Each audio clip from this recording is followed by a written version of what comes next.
God's chosen people, isn't it?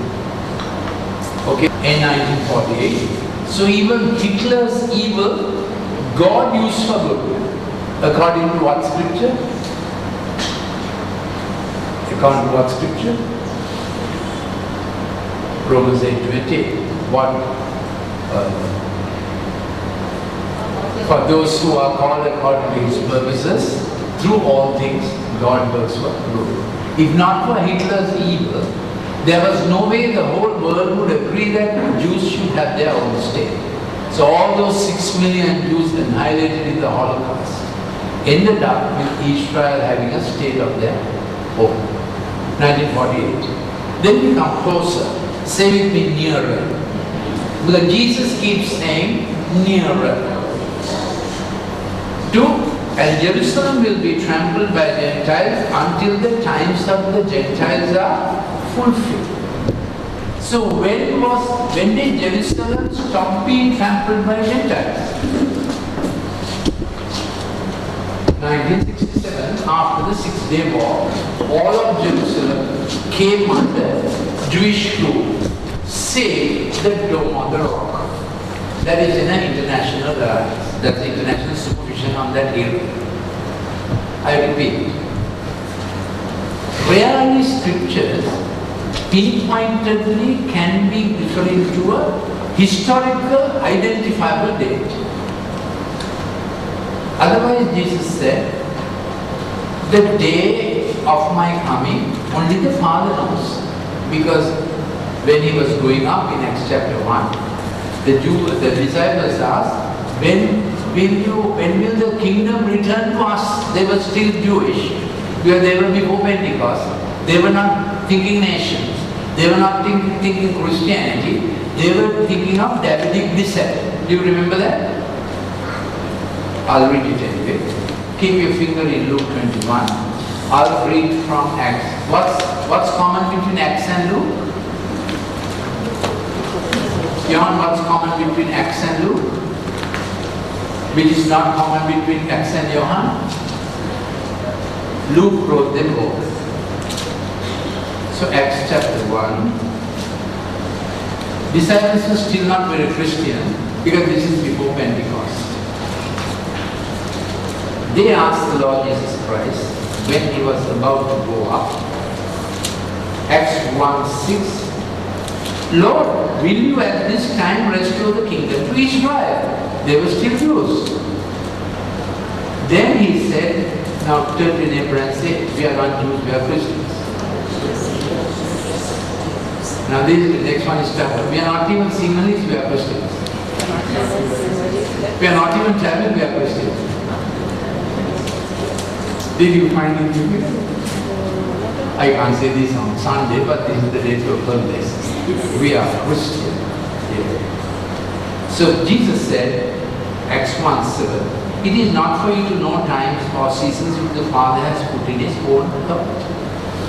So it's futile to predict dates, but rarely, because of the sequence, some dates clearly conquer with what happened. So Luke 21:24 is one of those rare scriptures which says, Jerusalem will be trampled till the time of Gentiles will be fulfilled. So when was Jerusalem's trampling stopped? 1967. Which means it's a dated scripture that Jerusalem's trampling is over. Therefore the blossoming and the blooming of the Gentile trees as nations will stop after 1967, if you understood that way well. Okay. In fact, 1970 was a watershed for the beginning of the end. 1970. Abortion became legalized in US in 1970, 72 in UK, which was a significant call to gems and seashores. Just an example how every nation is created in God's image. God knows exactly what He gave a nation. Okay? So this distress of nations, I don't know how you feel it. My heart breaks, when I see people fleeing nations, people leaving nations, looking for better opportunities in other nations. Because God knew where we were going to be born, isn't it? So as a church, we have taken not a very popular stand that people must live in the nation they are born, and God will look after them. Isn't it our mission call? To live in the nation we are born and serve the nation in which we are born. Correct? Will you say Amen? Yes. So that's it. So this I'm defining distress of nations in the light of what's happening in the Middle East and in so many other nations. Now Obama has encouraged millions of Muslims to seek citizenship in US. You know that. He preferentially did it. And if a Christian goes, there are so many questions being asked.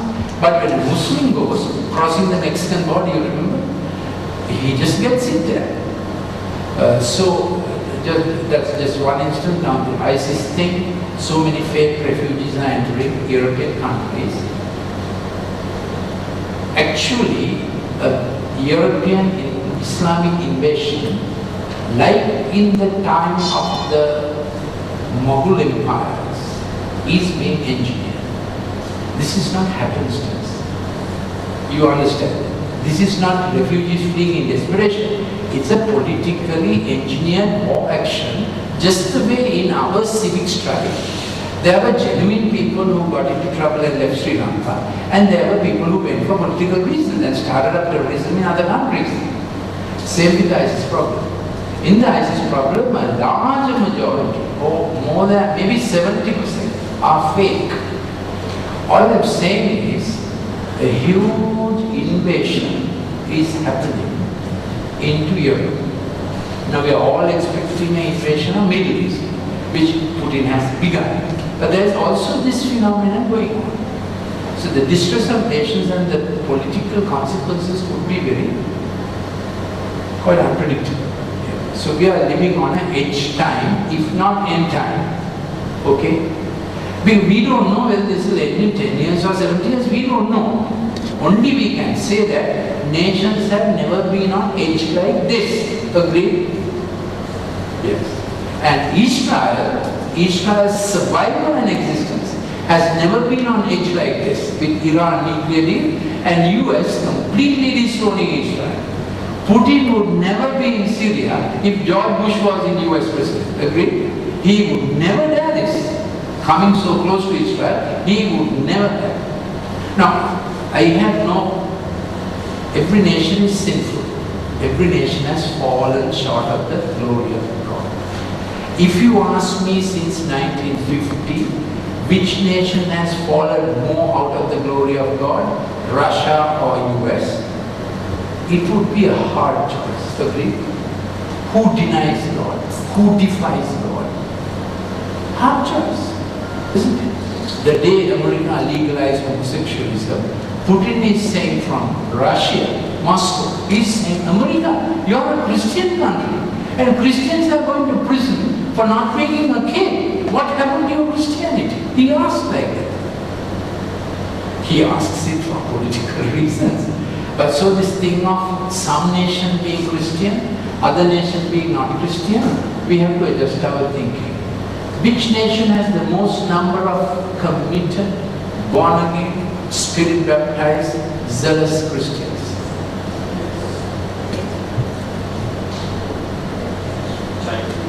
China. And China's 10% Christians are fireband Christians. They are baptized in the fire, they have been in prison. So which nation is most Christian today? You get the point. Maybe China. I don't know how God sees it. So the balance of nations and who Antichrist might be has completely changed. Here is my take. China will support Israel. China is in Middle East with their warships to guard their interests in the ports they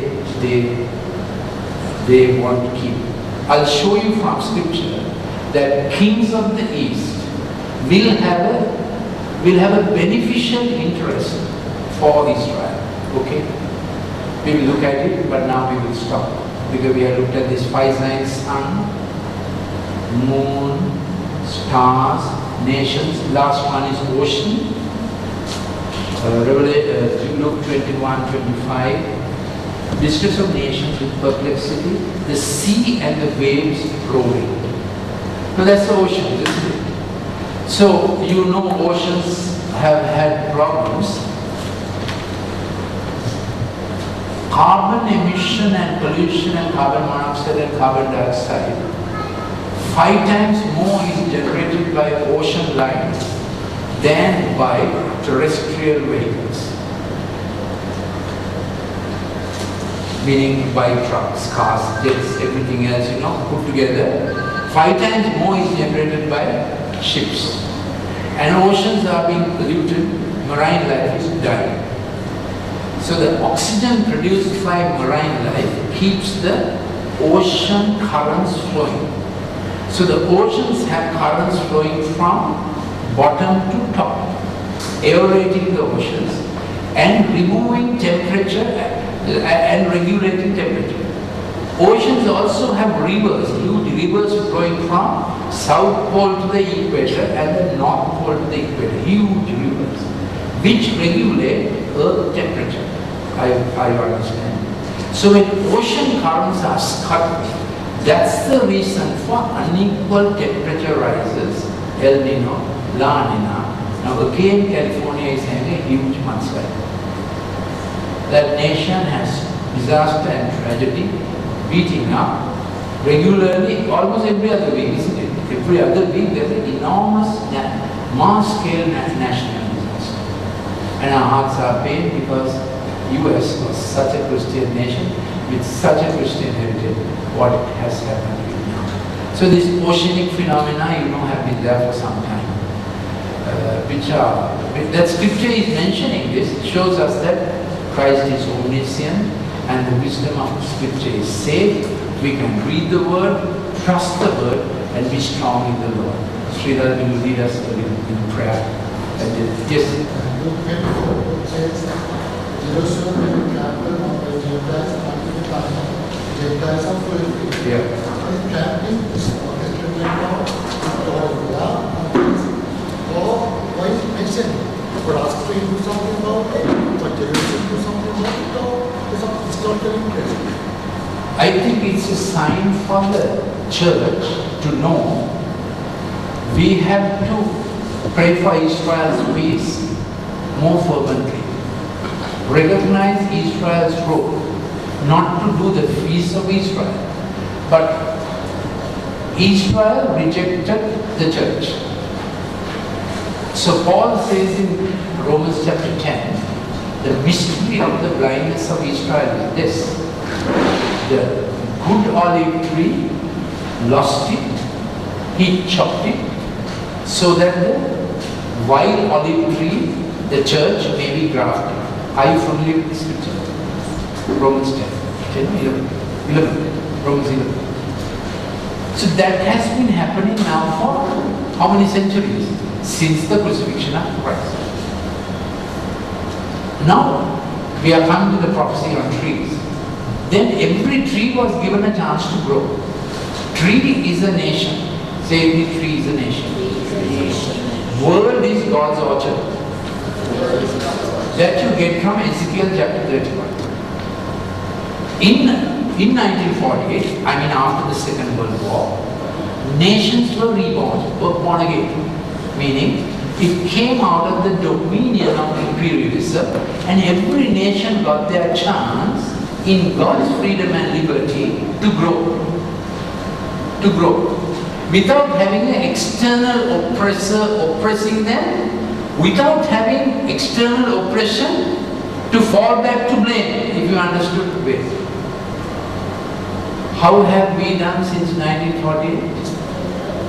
Have we done better for ourselves than British did for ourselves? Big question mark. So I'll come to that prophecy.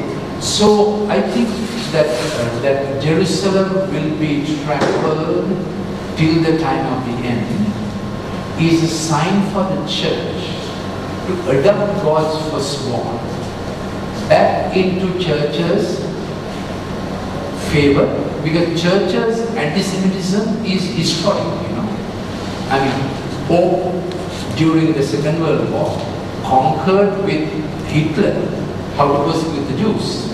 That's the history of the Catholic Church, is extremely anti-Semitic. So there have been lot of reconciliation processes where church